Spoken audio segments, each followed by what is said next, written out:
നമസ്കാരം, എല്ലാവർക്കും സ്വാഗതം. സുഭാഷിതം ഡിജിറ്റൽ ചാനലിലേക്ക് നമ്മുടെ പ്രേക്ഷകരായിട്ടുള്ള എല്ലാവർക്കും ഒരിക്കൽ കൂടി സുസ്വാഗതം. ഈ ചാനൽ കാണുക, ലൈക്ക് ചെയ്യുക, സബ്സ്ക്രൈബ് ചെയ്യുക, ഷെയർ ചെയ്യുക, കമൻറ്റ് ചെയ്യുക. നിങ്ങളുടെ അഭിപ്രായങ്ങൾ ശരിയായാലും തെറ്റായാലും നെഗറ്റീവായാലും പോസിറ്റീവായാലും നല്ലതായാലും ചീത്തയായാലും നന്നായി കമൻറ്റ് ചെയ്യുക. അതിനേക്കാളൊക്കെ ഏറ്റവും പ്രധാനം സബ്സ്ക്രൈബ് ചെയ്യുക. ചെറിയ ചെറിയ സംഭാവനകൾ ഗൂഗിൾ പേ വഴി അയച്ചു തരിക. അതുപോലെ തന്നെ നല്ല പരസ്യങ്ങൾ നൽകുക. ഇന്ന് നമ്മൾ ചർച്ച ചെയ്യപ്പെടുന്നത് അമേരിക്ക എന്തിനാണ് ഈ ജിയോ പൊളിറ്റിക്സ് കളിക്കുന്നത്.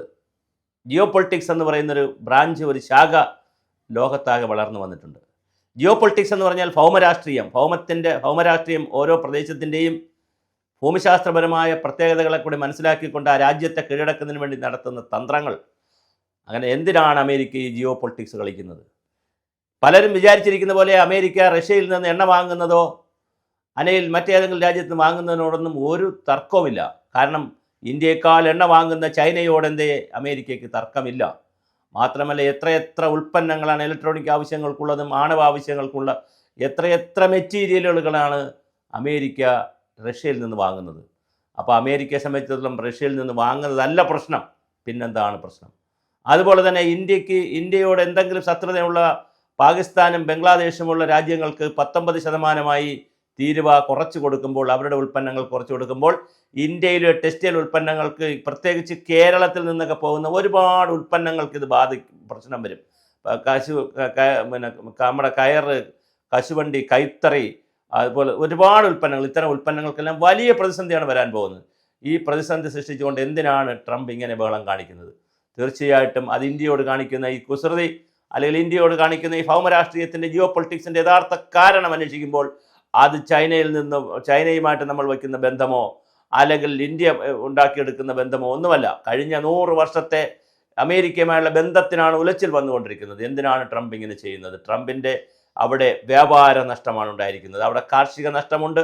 ആ കാർഷിക നഷ്ടത്തെ നികത്തുവാനൊരു വ്യാപാരികളെ ആകർഷിക്കുവാൻ വേണ്ടി അവർ വ്യവസായ ആകർഷണത്തിന് വേണ്ടിയിട്ടുള്ള വലിയ പരിപാടികൾ നോക്കുന്നു. അപ്പോൾ ഇന്ത്യയിൽ നിന്നുള്ള വസ്തുക്കൾക്ക് തീരുവ കൂട്ടുമ്പോൾ സ്വാഭാവികമായിട്ട് 25% 50% പലതിനും 100% ബ്രസീലിനെ ഇതുപോലെ ഞെരുക്കി 250% പിന്നെ അവർ കുറച്ച് 35% ഇങ്ങനെ ലോകത്തിലെ വിവിധ രാജ്യങ്ങളെ വളർന്നു വരുന്ന സമ്പദ് വ്യവസ്ഥകളെ അവർ തകർക്കാൻ ശ്രമിക്കുന്നത് അവിടുത്തെ കാർഷിക മേഖലയിലുണ്ടായ തകർച്ചയിൽ, ആ കാർഷിക മേഖല ഉണ്ടായ തകർച്ചയ്ക്ക് അനുസരിച്ച് രാജ്യത്തിൻ്റെ സമ്പദ് വ്യവസ്ഥ ഉയർത്തുന്നതിന് വേണ്ടി വ്യവസായവൽക്കരണം നടത്തണം. കൂടുതൽ വരണമെങ്കിൽ, വ്യവസായികൾ കൂടുതൽ വരണമെങ്കിൽ അവിടെ ഒരു ആഭ്യന്തരമായ ഒരു ഡിമാൻഡ് ഉണ്ടാക്കിയെടുക്കണം വസ്തുക്കൾക്ക് എന്നുള്ളതാണ് ഒന്നാമത്തെ അജണ്ട.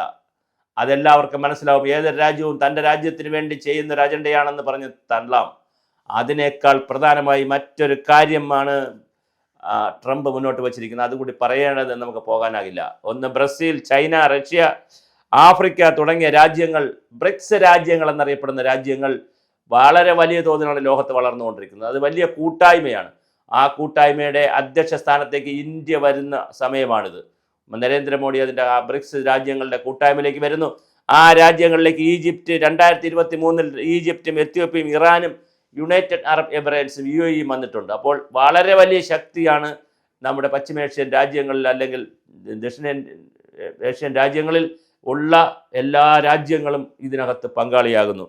ഇന്തോനേഷ്യ 2025 വന്നു. അപ്പോൾ ബ്രസീലും റഷ്യയും ഇന്ത്യയും ചൈനയും ആഫ്രിക്കയും ഈജിപ്തും എത്യോപ്യയും അതുപോലെ തന്നെ ഇറാനും UAEയും ഇന്തോനേഷ്യയും എന്ന് പറഞ്ഞ 10 രാജ്യങ്ങളായി കഴിയുമ്പോൾ വലിയൊരു സമ്പദ്ഘടനയായി ലോകം മാറും. അവിടെ നമ്മുടെ രൂപയെ പിടിക്കാൻ പറ്റൂ, യൂറോയെ പിടിക്കാൻ പറ്റൂ, ചൈനയുടെ നാണയത്തെ പിടിക്കാൻ പറ്റുമോ എന്നൊക്കെ ഉള്ളത് ചിന്തിക്കുമ്പോൾ ബ്രിക്സ് ഒരു വലിയ ശക്തിയായി വളർന്നു വരും.